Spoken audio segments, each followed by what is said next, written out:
Hello யூபீஸ், எல்லாரும் எப்படி இருக்கீங்க? இந்த vlog நான் 1 இயருக்கு முன்னாடி இந்தியா விசிட் பண்ணியிருந்தப்ப எடுத்த vlog தான். 1 இயராக என் ஃபோன்லேயே இருந்தது.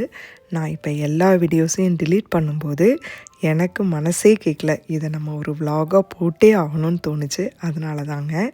ஆக்சுவலாக நான் சடனாக தான் இந்தியாவுக்கு வந்திருந்தேன். அப்போ எமிரேட்ஸில் தான் ட்ராவல் பண்ணேன்னு நினைக்கிறேன். ஸோ ஆஃப்கோர்ஸ் எமிரேட்ஸ் ஃபுட்டு அதெல்லாமே நீங்கள் நிறைய vloggers போட்டிருப்பாங்க. அதெல்லாம் எனக்கு எக்ஸ்பிளைன் பண்ணுறதுக்கு தோணலை. How I felt that India visit, அதுதான் எனக்கு ரொம்ப ஃபீல் ஆனது. ஏன்னா அது என்னோடய சோலோ ட்ரிப். யாருமே இல்லை, நான் மட்டும்தான். இந்தியாலேயும் எங்கள் வீட்லேயும் யாருமே இல்லை. எங்கள் மாமனார் மாமியார் எல்லாருமே இங்கே வந்துட்டாங்க. ஆக்சுவலி நான் மட்டும்தான் இருந்தேன். ஸோ தனியாக இந்தியாவில் போய் நான் இருந்த எக்ஸ்பீரியன்ஸ் உண்மையாகவுமே என்னால் மறக்க முடியாது. ஆஃப்கோர்ஸ் என்னோடய பேரண்ட்ஸ் இந்தியாவில் தான் இருக்காங்க.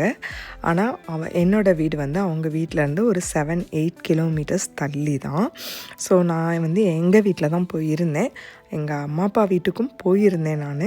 பட் என்னால் அவங்க வீட்டில் ஸ்டே பண்ண முடியல ஒரு சில காரணங்களால். அவ்வளோ நல்லா இருந்ததுங்க. எங்கள் வீடு கொஞ்சம் ஒரு இன்டீரியரில் தான் அமைஞ்சிருக்கு. அஃப்கோர்ஸ் கார்ப்பரேஷன் தான். நாங்கள் அதாவது கோயம்புத்தூர் கார்ப்பரேஷனுக்குள்ளே தான் இருக்குது. ஆனாலும் எங்கள் ஏரியா கொஞ்சம் இன்டீரியராக தான் இருக்கும்.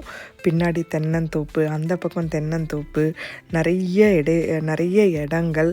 அதே மாதிரி மயில், காலையில் மயிலோட சத்தம், அப்புறம் மயில் தோகை விரித்து ஆடுறது, இது எல்லாமே பார்க்க முடியும். எங்களோடது கிழக்கு பார்த்த வாசல் வீடு. அதனால் சூரிய வெளிச்சம் அப்படியே வீட்டுக்குள்ளே வரும். அதெல்லாம் பார்க்கவே அவ்வளோ ப்ளசண்ட்டாக இருந்தது. அதாவது நம்ம சோலோவாக போய் அதெல்லாம் நம்ம என்ஜாய் பண்ணுறது இருக்குது இல்லையா, தட் இஸ் சம்திங் டிஃப்ரெண்ட்டுங்க.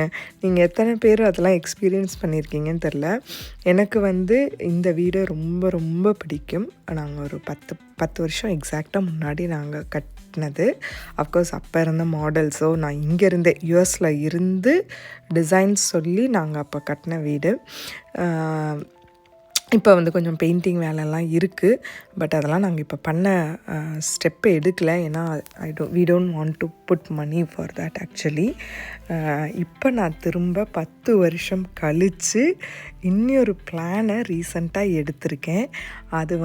அதை பற்றின அப்டேட்ஸ் உங்களுக்கு ஃப்யூச்சரில் வரும். எனக்கு பிடிச்ச இடம் எவ்வளோ காமாக இருக்குன்னு பாருங்களேன்.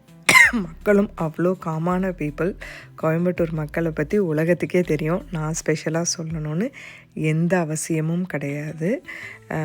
அவ்வளோ சூப்பரான ஒரு எக்ஸ்பீரியன்ஸ். இது எனக்காக நான் போஸ்ட் பண்ணுறேங்க. தேங்க்யூ.